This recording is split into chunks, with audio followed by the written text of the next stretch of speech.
invito, para finalizar la jornada de la mañana, al doctor Jorge Armando Otálora Gómez, defensor del pueblo. Una vez culminada esta intervención, vamos a continuar la etapa de las horas de la tarde con los expertos nacionales e internacionales a partir de las 2 en punto. Tiene la palabra doctor Jorge Armando Otálora. Gracias, señor presidente. En primer lugar, presento un saludo muy respetuoso pero fraternal a la honorable Corte Constitucional. Un saludo a los asistentes.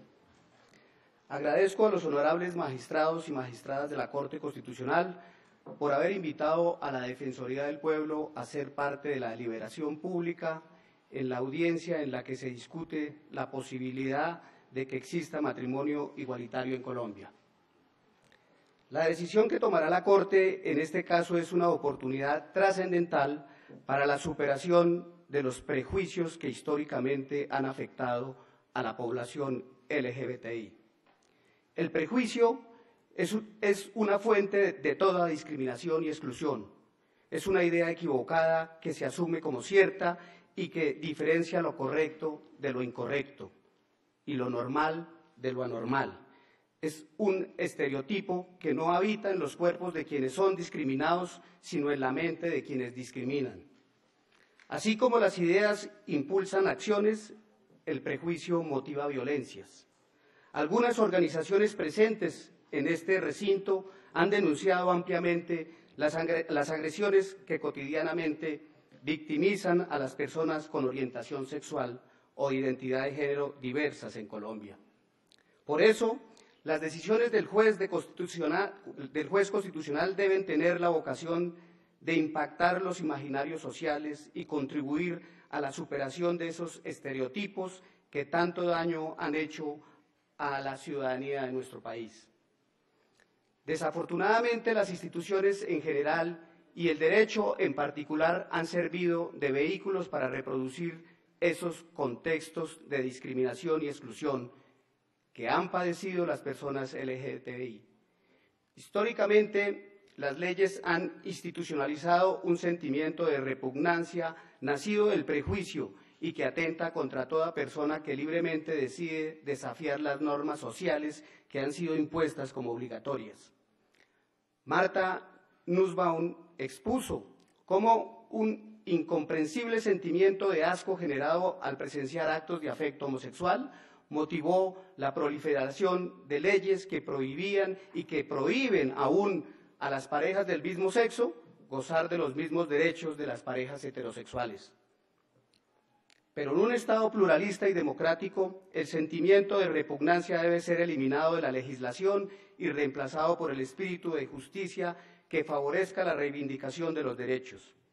Esta es la tarea del juez constitucional, quien tiene competencia para remover aquellos rastros de prejuicio, discriminación o exclusión que todavía existen en la legislación colombiana. Es la justicia constitucional la que puede hacer del derecho una herramienta para luchar por los derechos de quienes hoy son marginados y excluidos. Con el fin de apoyar tan importante labor, a continuación responderé a las preguntas hechas por la Honorable Corte Constitucional, pero antes permítanme destacar algunas razones que explican por qué un Estado democrático de derecho, el matrimonio igualitario debe prevalecer sobre el matrimonio excluyente. La primera razón es una razón histórica. El matrimonio es una institución que, así como hoy excluye a las parejas del mismo sexo, hasta hace poco tiempo discriminaba a las mujeres y a otros grupos poblacionales. Por ejemplo, con el fin de mantener una homogeneidad racial, en Colombia estaba prohibido que los españoles se unieran con indígenas, negros, criollos o mulatos. Para el mantenimiento de la clase, la pragmática real sobre matrimonios de 1776 y luego el Código Penal de 1824 otorgaba a los padres un derecho de veto sobre las uniones desiguales de sus hijos y les permitía impedir matrimonios con personas de una menor fortuna, estatus y posición social. Y además en el Código Civil de 1873 negaba la voluntad de la mujer durante el matrimonio, pues el hombre asumía su representación legal y ni siquiera se le permitía administrar los bienes comunes.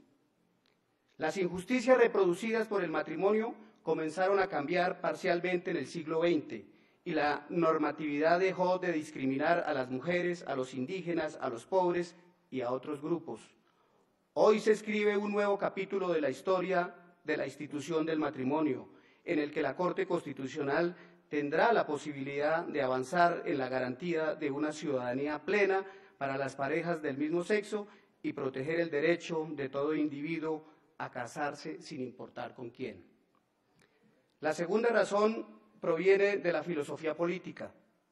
En la actualidad, la unión matrimonial es una decisión libre que desarrolla el plan de vida de dos personas. Según Axel Honneth, cuando dos individuos deciden unir sus vidas en un vínculo basado en el amor, el uno se convierte en condición de libertad para el otro. La experiencia de la intimidad sexual y la vinculación física, dice este autor, es la que permite a los amantes vivir una reciprocidad sin coerciones que les asegura expresar su libertad social.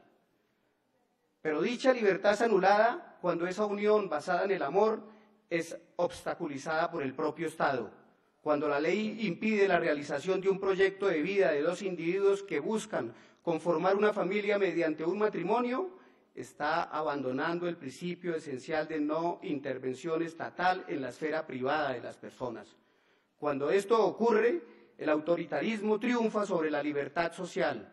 Por eso, en defensa de un Estado liberal como el colombiano, el juez constitucional tiene la responsabilidad de reivindicar la libertad social que las parejas del mismo sexo reclaman para vivir en matrimonio.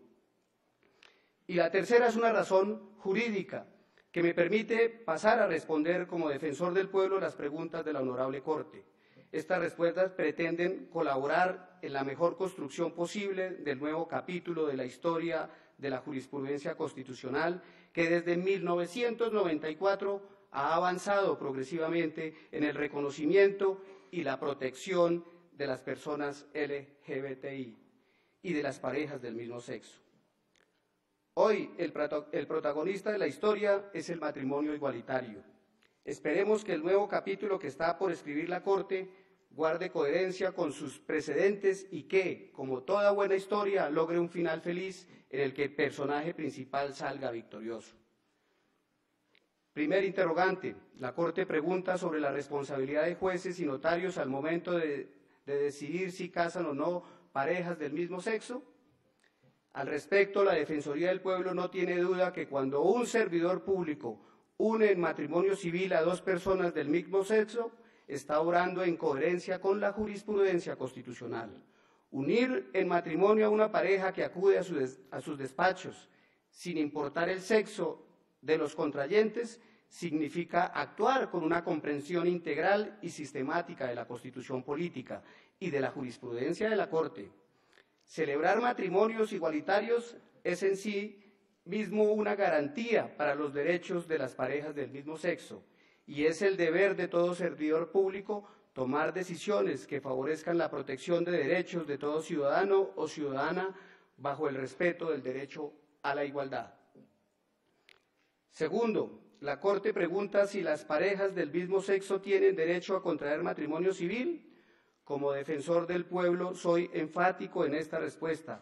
Las parejas del mismo sexo en Colombia sí tienen derecho a contraer un matrimonio civil. La sentencia C577 del 2011 identificó un déficit de protección frente a las parejas homosexuales que quieren conformar una familia mediante el vínculo contractual y solemne. Sin embargo, la decisión de la Corte es abierta e indeterminada y se presta para diferentes interpretaciones.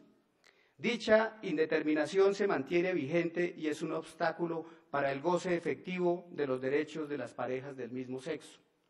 Por eso es necesario que la Corte aclare de forma definitiva este asunto, pues el ejercicio de los derechos fundamentales requiere un reconocimiento expreso y claro por parte del ordenamiento jurídico.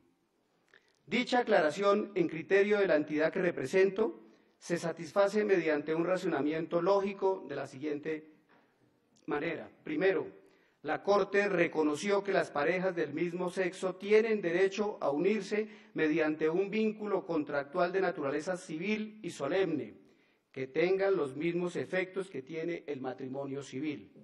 Segundo, mientras el Congreso no regule el asunto, el único contrato de esa naturaleza es el matrimonio civil.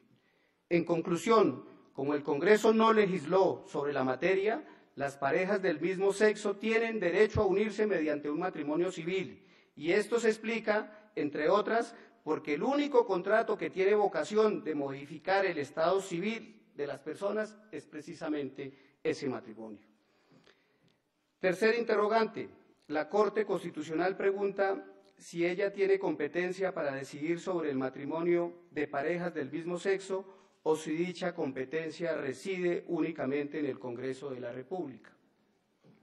Para la Defensoría del Pueblo, la Corte Constitucional sí tiene competencia para decidir sobre el matrimonio igualitario, por lo menos por 3 razones.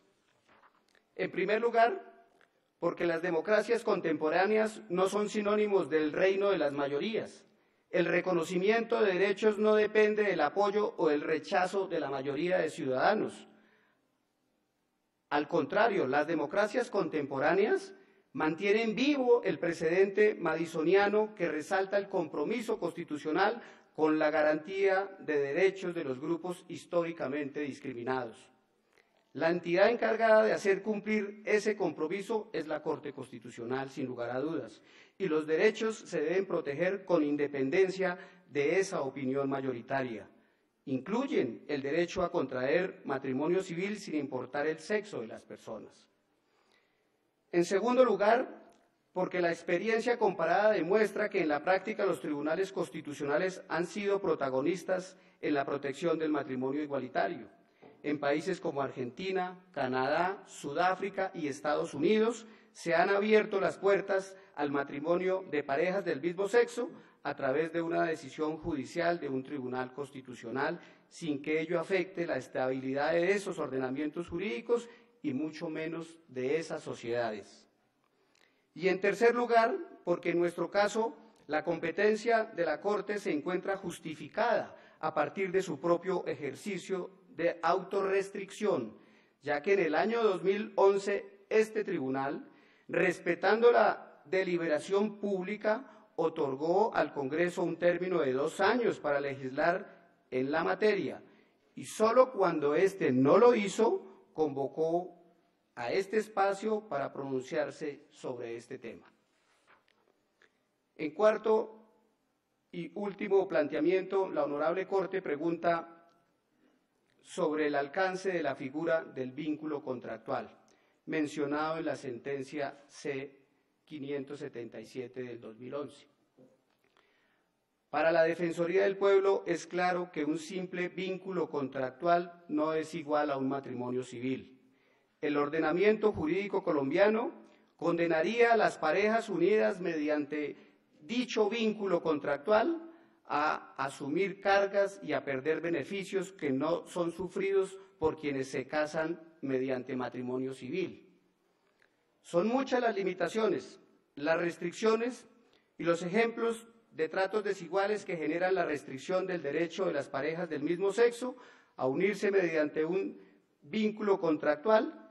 Estas incluyen, entre otras tantas, primero, no tener estado civil de casados, incertidumbre sobre la posibilidad de celebrar capitulaciones, la falta de claridad sobre la posibilidad de afectar sus bienes al régimen de vivienda familiar, no entrar en el orden sucesoral de los cónyuges, no acceder a subsidios de vivienda de interés social como núcleo familiar, no beneficiarse del visado diplomático de su pareja y hasta cosas tan cotidianas como no beneficiarse de la suscripción a la red de bibliotecas públicas de su compañero o compañera.